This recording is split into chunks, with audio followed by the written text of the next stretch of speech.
I am James McAvoy, and I am Brian Jackson in Starter for 10. And he's 18 years old, even though I'm not. And he has just started university, and it's the biggest thing in his life because all he ever wanted to do really was learn. And in a weird way, kind of show off the fact that he has learnt so much. A game show like University Challenge is the perfect medium for him to display his talent and wealth of knowledge, and that's exactly what he does in this film. It's a coming of age story about what it is to be at university, what it is to go through that time in your life where you first of all move away from home, and you stop being with the influencing factors around you, which up until then have been for probably 13 years of your life, from the age of 5 to the age of 18, have been educational institutions, school. You've been in full-time education for 13 years, and your parents and your friends. So for the first time in your life, you're starting to live on your own terms and starting to decide who you want to be, who you would like to be. Things that are completely foreign to you suddenly are getting introduced to you, and they're inspiring you in weird ways and scary ways.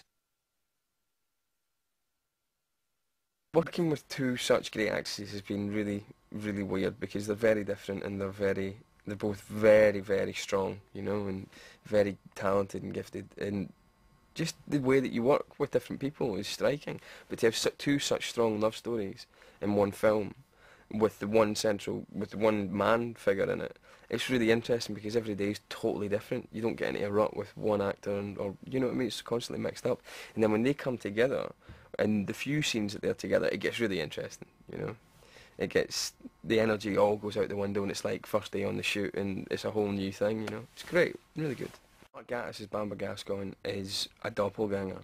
He just I don't know how he can do it, but he was a big fan of Bamba Gascoigne and a big fan of University Challenge anyway, still is.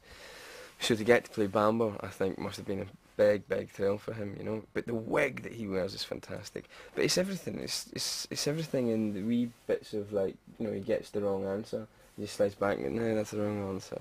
And it's just the way he does Bamba. It was kind of amazing, and it was quite difficult because the University Challenge team, myself, Benedict, Alice, and Elaine Tan, we usually have quite a good time with each other. We usually laugh our heads off for at least 50% of the day. And when he came on set, we were doing as usual, and hopefully doing some good work along the way. And when Mark started his first take and started acting as Bamba, I know it's a light romantic comedy, I know it's funny and the wig's so funny and all that, but it kind of went, ooh, oh my god, he's been really good. Right, come on guys, come on, we're the youngsters here, we're the guys who really need to try and be as good as him. So stop laughing, stop taking the mic, come on, let's just get our heads down and do the work now. He was fantastic. It was really inspiring actually to see somebody make Bamba Gascoigne that cool.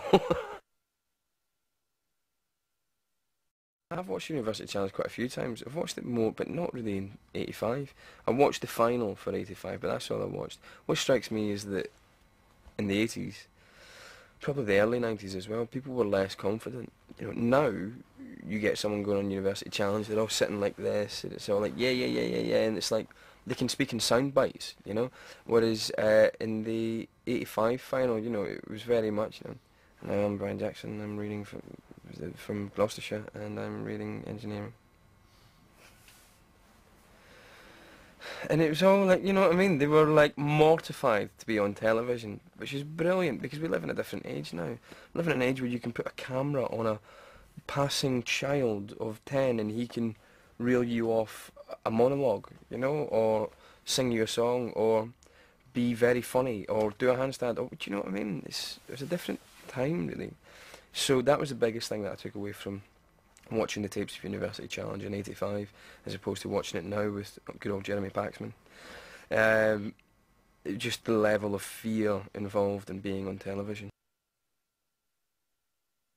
It's one of the biggest things in his world, because all he's ever been good at, really, is knowing things, is knowing what he describes as useless pieces of knowledge. And that's what people like him for, or he thinks that anyway. We probably like him for other things. Spencer definitely likes him for other things. But as far as Brian is convinced, it's because he knows a certain amount of useless knowledge. It kind of validates his place in the world, you know. And the only time that kind of knowledge becomes useful, the only time you can show that knowledge off without being really annoying, is in an environment where someone asks you a question.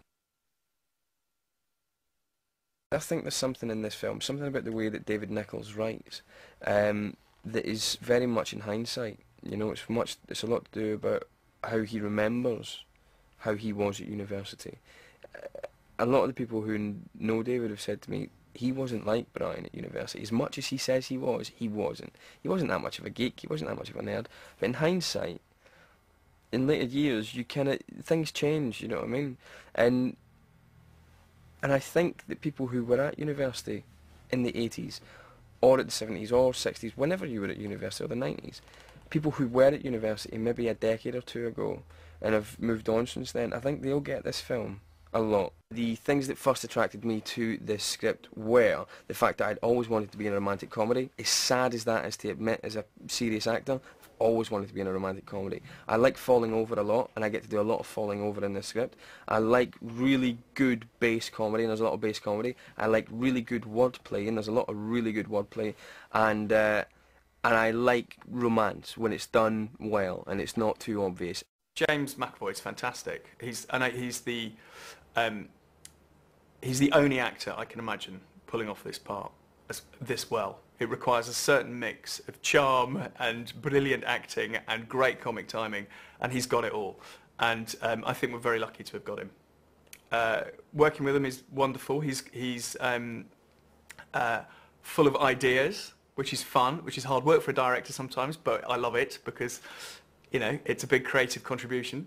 And he's totally professional and charming and wonderful. James has a kind of sort of vulnerability and a sort of warmth that the character in the book is not quite as good looking, actually. Probably, I think that's the biggest change. James is more charming and attractive than the Brian in the book, who's a bit more spotty and a bit more awkward. Which I think is great. I mean, it makes sense to make that decision. And James still has that quality of kind of gaucheness, and I think he's tremendous.